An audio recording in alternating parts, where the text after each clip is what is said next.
मेरा नाम करतार सिंह है। मैं कबीर जन मंच का अध्यक्ष पिछले करीब 20 साल से हूँ। अच्छा, कब ये आप लोगों ने कबीर जन कल्याण मंच ये कब बनाया था? 99 में इसके रजिस्ट्रेशन हुआ था हमारा। 99। अच्छा, लगातार अगर देखा जा रहा है कि बाबा साहब की आप लोग जयंतियां मना रहे, चाहे SC ST OBC समाज के जो लोग हैं बाबा साहब की जयंतियां मना रहे, मगर यहाँ पर बाबा साहब को बदलने का ही अब काम किया जा रहा है। बाबा साहब के अकॉर्डिंग समाज को डालने की जरूरत है, लेकिन अभी बाबा साहब जो चाहते थे वो पूरी बात नहीं हुई है। अभी उनके विचारों पर प्रगति चल रही है और हम उनकी विचारधारा से पूर्णतः सहमत है।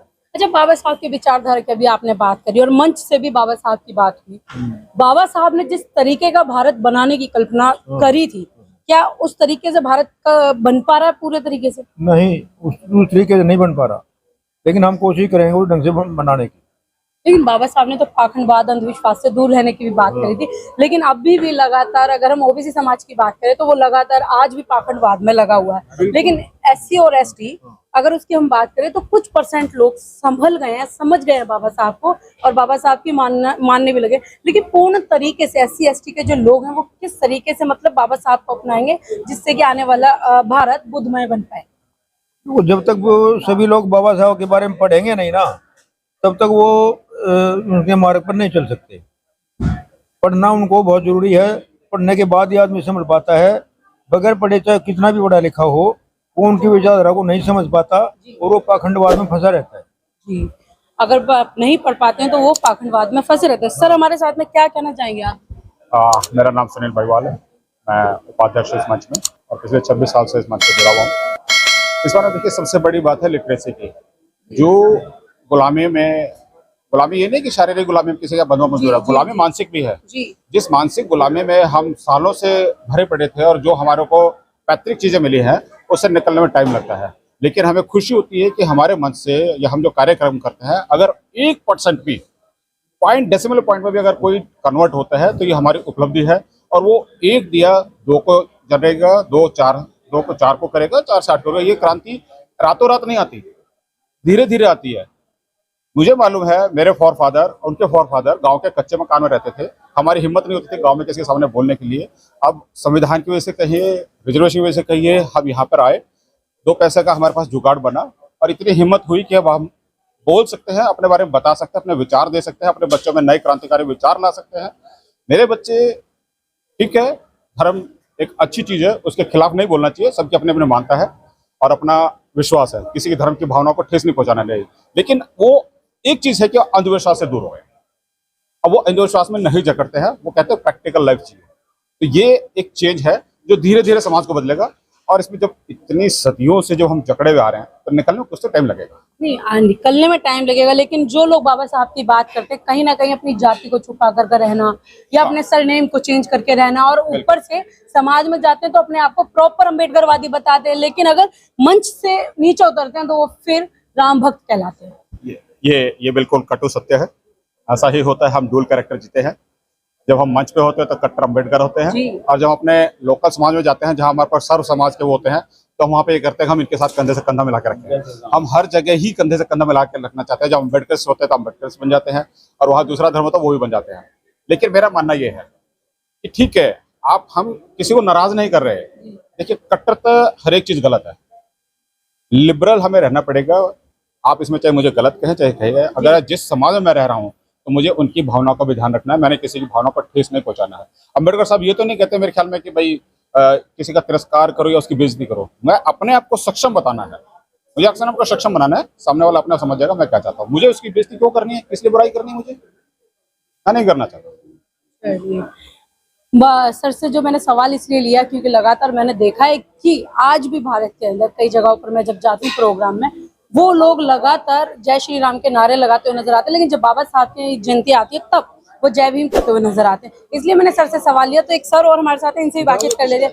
क्या कहना चाहेंगे, आज बाबा साहब की 135वीं जयंती मनाई गई है क्योंकि 14 अप्रैल चली गई और लगातार अभी 2 से 3 महीने तक बाबा साहब की जयंती मनाई जाएगी। Madam, my self MS Mehra, मैं वाइस प्रेसिडेंट हूँ कबीर जन कल्याण मंच का। मेरा इस बारे में बाबा साहब का विचार एक SC ST OBC को लेकर ही नहीं है। मेरा विचार वास्ट है। मेरा विचार है social justice. Justice to all including womens. अब देखेंगे हमारे 50% वुमेन्स हैं। वुमेन्स को बाबा साहब ने बहुत कुछ दिया, किसी भी धर्म में। बाबा साहब ने तो अपर कास्ट की महिलाओं को भी बहुत कुछ दिया, चाहे अपर कास्ट की महिलाओं, चाहे शूद्रों की महिलाओं, चाहे दलितों की महिलाओं, सबको बराबर दिया। लेकिन अपर कास्ट की महिला ये कहते हैं कि सिर्फ दलित और शूद्रों को दिया। शूद्रों को दिया नहीं, यही गलत बात है। वो अपने अधिकार को समझ नहीं रही है। जो अधिकार उनको मिला वो उसको समझ नहीं रही है और उसको परिपूर्ण तरीके से उपयोग नहीं कर रही है। उनको समझना चाहिए कि हमारी क्या दशा थी। हमारी एक बहू बेटी घर से बाहर नहीं निकल सकती थी। इवन एक पार्टिकुलर नाम लेना चाहूंगा, एक बिरादरी ठाकुर, उनके जो घर में जो बच्चियां थी, औरतें थी, वो घर से बाहर ही नहीं निकलते थे। तो ठाकुर अपने कंधे पे भी मटका रख कर के पानी लेके आते थे। मैंने अपने आंखों से देखा है। तो उन महिलाओं के लिए तो बाबा साहब ने बहुत बड़ा काम किया है, इसका कोई एतराज नहीं है। सोशल जस्टिस के लिए हर क्षेत्र में संगठित रहिए, शिक्षा बच्ची संघर्ष करो, ये बहुत नारा सबसे उचित रहा। और वो हर एक जाति के लिए है। ये नहीं है कि SC ST संगठित होंगे। अभी सबको संगठित रहना है और देश को आगे बढ़ाना है। सबको संगठित रहना और देश को आगे बढ़ाना। उसी बीच में हमारे साथ यहाँ पर शशि भूषण जी जो लगातार गानों के माध्यम से समाज को जगाने का काम करते हैं। लेकिन मैं एक सवाल सर से लेना चाहूंगी। सर, लगातार देखा जा रहा है कि बहुजन समाज के अंदर बहुत सारे गायक गायिका आ रहे हैं आए दिन। क्या वो सही में खुद बाबा साहब को फॉलो कर रहे हैं? बाबा साहब ने धम्म इसलिए चुना, भगवान बुद्ध तथागत बुद्ध के धम्म को इसलिए चुना क्योंकि उसमें जाति नहीं थी, उसमें ऊंच नीच नहीं थी, उसमें समानता था। अब हमारा काम था कि उनकी इस विचारधारा को जन जन तक पहुंचाना। अब जो गायक आ रहे हैं, जो उनकी विचारधारा को सेम टू सेम पहुंचा रहे हैं, वो अच्छे हैं, स्वागत योग्य हैं, उनका मान सम्मान सत्कार होना चाहिए। जो लोग जातिगत गाने गा रहे हैं, जाति को बढ़ावा दे रहे हैं, वो उसी ब्राह्मणवादी व्यवस्था को दे रहे हैं जिसमें 4 वर्ण थे। अगर मैं अपनी जाटव जाति या चमार जाति के गाने गाने लगूं तो मेरे साथ वाल्मीकि क्यों आएगा, वो मुझे क्यों बुलाएगा? मेरे साथ खटीक समाज क्यों आएगा, वो मुझे क्यों बुलाएगा गाने के लिए? मुझे सैनी समाज क्यों बुलाएगा?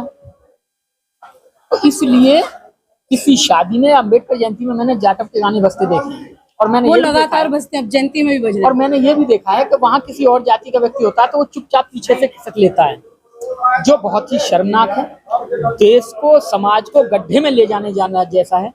मैं तो ये चाहूंगा, मैं हूँ चाहे कोई और है, अगर कोई जातिवादी गाने गाता है तो सरकार को उस पर एक्शन लेना चाहिए, उसे सलाखों के बीच में डालना चाहिए। मेरा सवाल आपसे, चाहे वो किसी भी जाति का हो, चाहे किसी भी और भी जातियां, वो भी अपनी अपनी गाने, किसी भी जाति का हो, किसी भी धर्म का हो।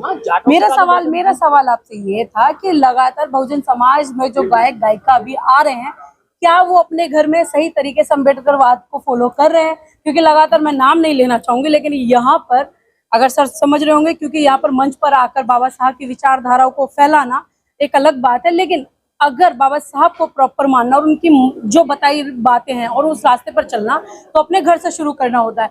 लेकिन हम अपने घर में पाखंडवाद, अंधविश्वास में लगे हैं। मंचों पर आकर के हम ऐसे गाने गाते हैं कि लोगों के रोंगटे खड़े कर देते हैं, मगर घर पे जाकर फिर पाखंडवाद। सबसे ज्यादा बाबा साहब के विचार, उनका कारवां जो पीछे जाने की कोशिश में है, वो इसीलिए है क्योंकि मंच पे हम कुछ और हैं और घर पे हम कुछ और हैं। जब तक हम मंच पे जैसे हैं वैसे घर पे नहीं होंगे, ये कारवां कभी आगे नहीं बढ़ सकता। बल्कि 99% वही है कि हम मंच पे कुछ और हैं और मंच के बाद घर पे कुछ और हैं। तो इस तरीके से अगर हम करते रहेंगे तो बाबा साहब को धोखा देना है। बाबा साहब को धोखा देकर हम क्या करेंगे, वो तो जो करने तो करेंगे, लेकिन समाज को धोखा देना जरूर है। समाज जरूर आकलन करता है। इसलिए पहले आप अपने घर में सुधार करिए, आप अपने घर को देखिए, उसके बाद में लोगों से कहिए कि देखो मैंने ये किया है, आप भी ऐसे बन के देखो, आप भी ऐसे बनो, मैंने ये बन के, ये करके ये उपलब्धियां पाई हैं, तो आप भी ऐसे बनो तो आपको भी वो उपलब्धि मिलेगी।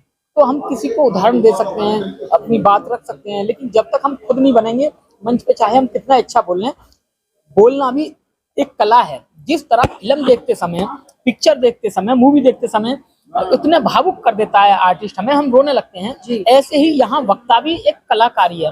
वो ऐसे भावुक बोलेगा, हमारे अंदर जोश आ जाएगा, लेकिन बाद में वो क्या है, जैसे शाहरुख खान है, धर्म से इस्लाम में है, लेकिन जब उनका नाम बजरंगी भाईजान बनते हैं, वो तो बजरंगी बनते हैं तो कुछ और अलग एक्टिंग करते हैं, रोते धोते तो कुछ और। तो वो करेक्टर है। तो आजकल जो हमारे वक्ताओं के, सिंगरों के जो करेक्टर हैं वो इसी मूवी के तरीके के हैं। मंच पे अच्छा ये बोलेंगे, बढ़िया ये, लेकिन वो उसके बिल्कुल विपरीत है। ऐसा नहीं होना।